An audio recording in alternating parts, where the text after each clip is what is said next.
Spoštovane gledalke in gledalci, prisrčno pozdravljeni v zadnji epizodi niza 8 načel celostnega zdravja. Vrstica iz Svetega pisma pravi, da je vse mogoče tistemu, ki veruje. O zaupanju v Boga in učinkih vere na naše zdravje bo z nami spregovoril magister Zmago Godina, predsednik Krščanske adventistične cerkve v Sloveniji ter urednik brezplačne revije Čili in zdravi. Ko govorimo o zdravju in skrbi zanj, svojo pozornost najpogosteje namenjamo telesnemu zdravju. Duševno in čustveno ugodje sta temi, o katerih premišljujemo in govorimo redkeje. Čeprav spodbojeni z izzivi sedanje zdravstvene in družbene krize, tudi tema trenutno namenjamo nekaj več pozornosti. Skoraj v celoti pa zanemarjamo še dva vidika celostnega zdravja: socialno in duhovno zdravje. In prav o teh bomo spregovorili danes. Rezultati različnih raziskav namreč pritrjujejo znatnemu vplivu obeh dejavnikov na posameznikovo zdravje. Socialno in duhovno zdravje imata več skupnih stičnih točk. Ključna beseda tako pri enem kot pri drugem pa je zaupanje.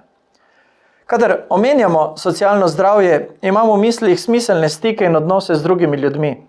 Dobri medsebojni odnosi v družinskem ali prijateljskem krogu, sosedi in na delovnem mestu pozitivno vplivajo na naše telesno in duševno počutje.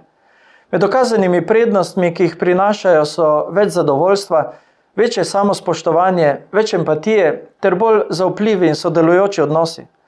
Smiselni stiki z drugimi ljudmi zmanjšujejo občutek osamljenosti in posledično znižujejo tveganje za nesocialno vedenje, anksioznost, depresijo in samomor. Pozitivno vplivajo na vzorce spanja, znižujejo krvni tlak in stopnjo kortizola, ki je hormon stresa. Čvrsti, zdravi odnosi lahko pomagajo pri krepitvi imunskega sistema in pozitivno prispevajo k okrevanju po bolezni. Na splošno lahko rečemo, da obstajajo 3 vrste socialnih stikov, ki jih lahko tvorimo z drugimi ljudmi. Najprej so to intimni stiki, ki vključujejo ljudi, ki nas imajo radi in skrbijo za nas, kot so na primer člani naše družine in prijatelji. Potem so tu odnosni stiki z ljudmi, ki jih redno srečujemo in s katerimi imamo skupne interese, na primer sodelavci. In za konec še kolektivni stiki z ljudmi, ki skupaj z nami delijo pripadnost določeni skupini, kot je na primer društvo ali verska skupnost. Za dobro socialno zdravje potrebujemo smiselne stike na vseh omenjenih področjih. In zato je pomembno, da si prizadevamo za krepitev in izboljšanje obstoječih stikov in odnosov. Kako lahko to naredimo? Za prijatelje si je treba čas vzeti, se glasi refren znane Šifrerjeve pesmi. Povsem praktično to pomeni, da bomo svoj čas namenili različnim skupnim dejavnostim, kot so sodelovanje v prostovoljskih projektih, skupna rekreacija ali pa preprosto druženje v pogovoru. Prav tako pa obstajajo tudi različni načini za tvorbo novih odnosov. Te lahko gradimo tako, da začnemo pogovor z ljudmi, ki jih srečujemo vsak dan. Na primer, sosedi v bloku ali ljudmi v fitnesu, da se pridružimo kakšnemu društvu ali pa sodelujemo v lokalnih skupnostih in programih. Pristopi so lahko različni in zato je pomembno, da ugotovimo, kateri je učinkovit za nas.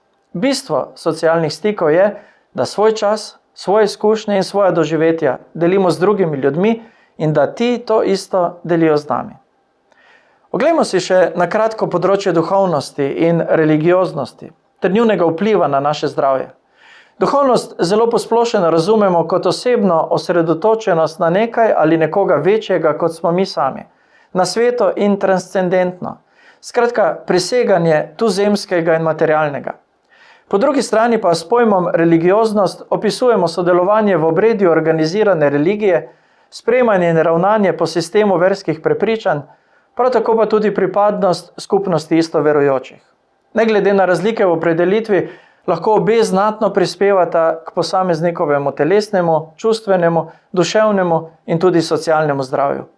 To ni le trditev tistih, ki jo prakticiramo, ampak ugotovitev vedno večjega nabora znanstvenih raziskav z področja zdravja. Oglejmo si nekaj konkretnih primerov. Duhovnost in religiozna dejavnost na primer močno vplivata na dobro duševno zdravje, saj dokazano prispevata k pozitivni življenjski naravnanosti. To pomeni, da ima posameznik v življenju več upanja in povečani občutek za življenjski smisel. Verska pripadnost in redno sodelovanje na verskih srečanjih sta med najpogostejšimi razlogi, ki jo ljudje navajajo za pojasnjevanje svojega zadovoljstva s socialnimi stiki, predvsem pa zakonskim in družinskim življenjem.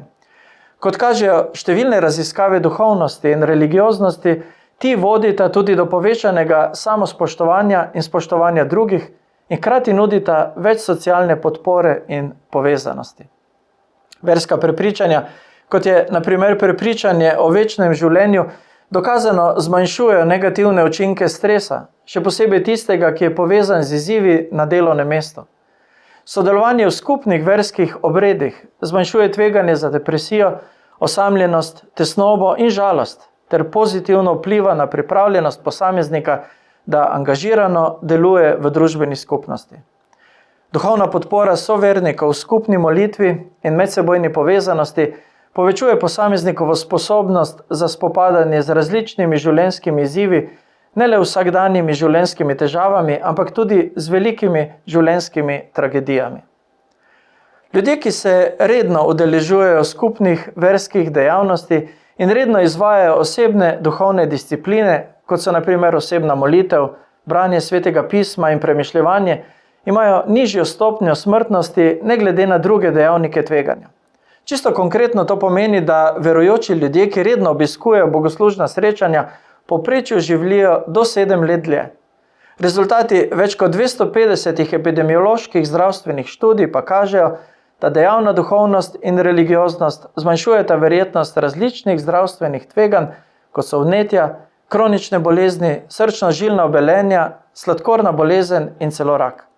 Hkrati pa je opazen tudi znaten pozitivni vpliv na imunski sistem in pa vpliv na znatno skrajšanje časa okrevanja po različnih boleznih.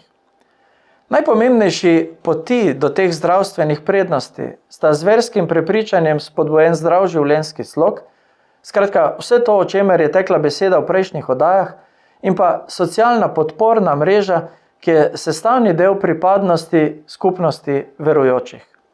Če tudi vi želite doživeti prej omenjene prednosti, ki jih prinašata duhovnost in religioznost, vas vabim, da vzamete v roke Sveto pismo, ga odprete in vsak dan berete. V njem boste namreč našli uporabne in delujoče nasvete za izboljšanje telesnega, duševnega in socialnega zdravja. Predvsem pa boste na njegovih straneh spoznavali Boga, na katerega lahko preložite vsako svojo skrb. Boga, ki pozna vaše osebne pa tudi družbene stiske in vam pomaga pri soočanju z njimi. Prav tako pa vam daje upanje v njihovo pozitivno in dokončno rešitev ob drugem Kristusovem prihodu. Vse to vam bo pomagalo pri osvobajanju od notranje napetosti in vam prineslo duševni mir ter prispevalo k večji kakovosti ne le osebnega, ampak tudi življenja vaših najbližjih in celotne družbe. Več o Bogu in pristni veri vanj ter o poteh do boljšega telesnega in duhovnega zdravja lahko spoznate tudi v brezplačnih zdravstvenih tečajih in tečajih Svetega pisma, ki so vam na voljo na spletni strani, ki je izpisana na zaslonu. Naj bo vaša življenjska pot blagoslovljena z dobrim telesnim, duševnim, socialnim in duhovnim zdravjem. Hvala, da ste bili z nami. Verjamem, da smo v nizu oddaj 8 načel celostnega zdravja izvedeli veliko koristnih nasvetov in da smo jih pripravljeni uporabiti v svojih življenjih. Če nam še ne sledite na naši Facebook strani, vas vabim, da to naredite. Saj bomo v prihodnje objavili še več zanimivih vsebin. Prav tako pa ne pozabite naročiti brezplačne revije Čili in zdravi na naslovu, ki je izpisan na ekranu. Nasvidenje! Revija Koraki do zdravja vam omogoča, da se spoznate z 8 skrivnostmi za dolgo, zdravo in kvalitetno življenje. Predstavljenih 8 načel temelji na raziskavah sodobne znanosti, ki nas spomnijo na preproste korake pri zagotavljanju boljšega počutja. Naročite svoj brezplačni izvod še danes.